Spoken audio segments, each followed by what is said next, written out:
Salve, salve, rapaziada! Tablet aqui. Já faz tempo, né? Depois de um longo período, eu estou de volta para trazer os melhores resumos. Ah, e não esqueça de fortalecer se inscrevendo no canal e ativando o sininho para não perder vídeos novos. Simbora para mais um resumo épico! A cena começa no aeroporto, onde Sarah foi solicitada a apresentar seu documento de identidade e bagagem para o check-in. Ela concorda e fornece os documentos necessários. À medida que avança, recebe uma ligação. Ela o cumprimenta e pergunta ao pai por que ele estava ligando. Ele responde, furioso. Por que não? Ele se perguntava se ela estava indo bem e perguntou sobre a empresa, avisando-a de que não a deixaria em paz se ela fosse demitida novamente. O pai acrescenta que não há ninguém no mundo que não tenha dificuldades no trabalho.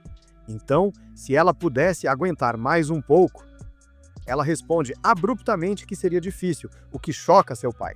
Então, ela revela que naquele exato momento estava no meio de uma surra no gerente e no assistente de gerente. A cena então muda para um barco navegando no mar. A Sarah estava olhando para a água quando um cara perguntou a ela se a brisa do mar não era fresca. Ela responde que sim, e em sua mente, ela se lembra de como de repente lhe pediram para ir ao aeroporto. Seu superior a informou que havia documentos importantes que o gerente assistente havia deixado para trás. Sarah respondeu que se fosse esse o caso, eles poderiam simplesmente enviá-los por e-mail ou fax. No entanto, seu superior a informou que se tratava de uma ilha remota, onde nada funcionava, exceto ligações locais. Sarah os xingou, pensando que se o documento era tão importante, eles deveriam ter cuidado dele sozinhos, ou pelo menos arranjado um voo direto para ela. Em vez disso, ela teve que suportar 3 escalas. Aquilo tinha sido demais para ela.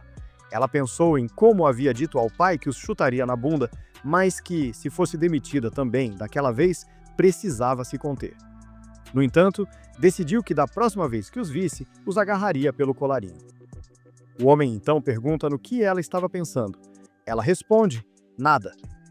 Sarah também se perguntava sobre o fato de que supostamente havia apenas alguns navios. Ela ficou aliviada por haver um guia que lhe deu uma carona, e além disso, ele era bonito.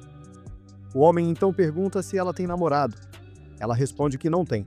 O homem fica chocado e comenta que uma mulher maravilhosa como ela certamente deve ter alguém. Sarah pergunta se ele realmente pensa isso e o homem responde que sim, claro.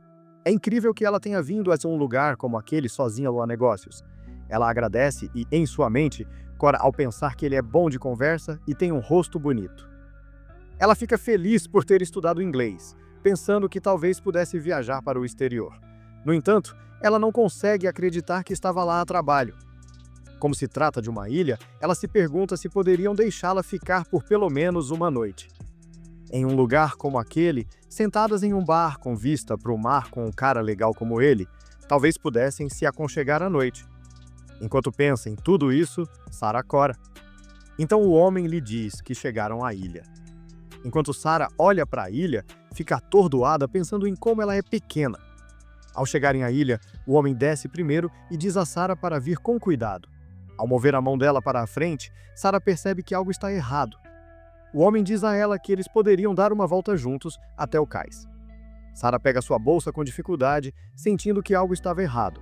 O homem pergunta por que ela não está saindo. Sarah responde que não acha que aquele lugar seja seu destino. O homem diz a ela para ficar com ele por um momento e que ele a levaria ao seu destino. Sarah ficou confusa e perguntou, o quê? O homem diz a ela que só quer conversar com ela por um momento porque gosta dela. Sarah percebe o que estava acontecendo e o xinga de bastardo. Ela responde que eles poderiam conversar depois que ela terminasse seus negócios. O homem sorri ironicamente. Sarah amaldiçoa sua terrível sorte e rapidamente desce do barco, fugindo. Ela pensa que se continuar correndo em direção à costa, poderá chegar ao cais. De repente, ela percebe que há um grande beco sem saída à sua frente. Chocada, ela olha para a direita e vê uma floresta. Olhando para trás, ela percebe que não tem outra opção. Enquanto o homem tenta alcançá-la, ela corre para dentro da floresta. À medida que se aprofunda, ela tem uma sensação estranha sobre o lugar. De repente, ela cai e se pergunta por que seu corpo está tão pesado. O homem de repente está em cima dela e diz que ela não deveria ter fugido. Ele só quer conversar um pouco com ela. Sarah, ainda em choque, responde que não quer falar com ele. O homem sorri e comenta que ela também gosta dele. Enquanto toca sua cintura, ele comenta que as mulheres asiáticas devem ter uma fantasia sobre esse tipo de encontro. Ainda em choque, ela percebe que sua fantasia se desfez completamente. Ela grita por socorro, mas o homem ri e diz que ninguém a ouvirá. Sarah percebe que mesmo que grite, ninguém virá. Ele lhe diz que aquele lugar era uma ilha deserta e que ninguém a ouviria por mais que ela gritasse. Enquanto tentava despila, de repente, uma flecha atravessa sua cabeça e ele cai.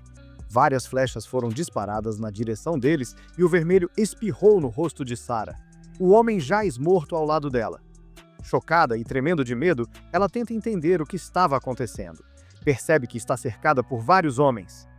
Sarah amaldiçoa o morto, lembrando-se dele dizendo que o lugar era uma ilha deserta. De repente, ela abre os olhos e se vê amarrada a uma árvore, com a parte de cima aberta. Ela se lembra do que aconteceu e se pergunta por que está amarrada. Então, ela se lembra de tudo e se pergunta onde aquelas pessoas estão. Assustada, ela pensa em como veio trabalhar, mas agora estava em uma situação em que poderia morrer. De repente, ouve um som. Assustada, ela se pergunta o que é. O som se aproxima cada vez mais. Ela fica chocada ao ver uma pessoa perto dela coberta de vermelho com uma corda no pescoço. O homem está apenas com um pequeno pano cobrindo a parte inferior do corpo. Sarah fica paralisada de medo. À medida que o homem se aproxima, ele sente o cheiro de Sarah. Ela fecha os olhos e desvia o olhar. Então, ao abrir os olhos, ela faz contato visual direto com o homem. Ele então move as mãos em direção a Sarah. Sarah, em sua mente, clama por socorro. Ele examina o sangue escorrendo pelo rosto dela. Sarah ficou confusa com o sangue. Ele desliza sua mão em direção aos seus melões. Sarah fica furiosa e questiona o que ele pensava estar tocando. O homem responde que entende que não era o sangue dela. Ela fica atordoada com as palavras dele, percebendo que ele poderia realmente entendê-la. Sarah pede que ele desamarre suas mãos se realmente entender suas palavras. Enquanto o homem tenta desamarrá-la, Sarah pensa que tem sorte por ele conseguir compreendê-la. Então, o homem questiona Sarah sobre por que ela foi amarrada daquela maneira. Sarah responde que não tem ideia. Pelo que se lembra, entrou na floresta e de repente flechas. O homem a interrompe, repetindo: flechas. Então, de repente, uma flecha é disparada por baixo da mão de Sarah. Ela fica chocada e se pergunta se aqueles bastardos voltaram. Se não escapar rapidamente, será pega novamente.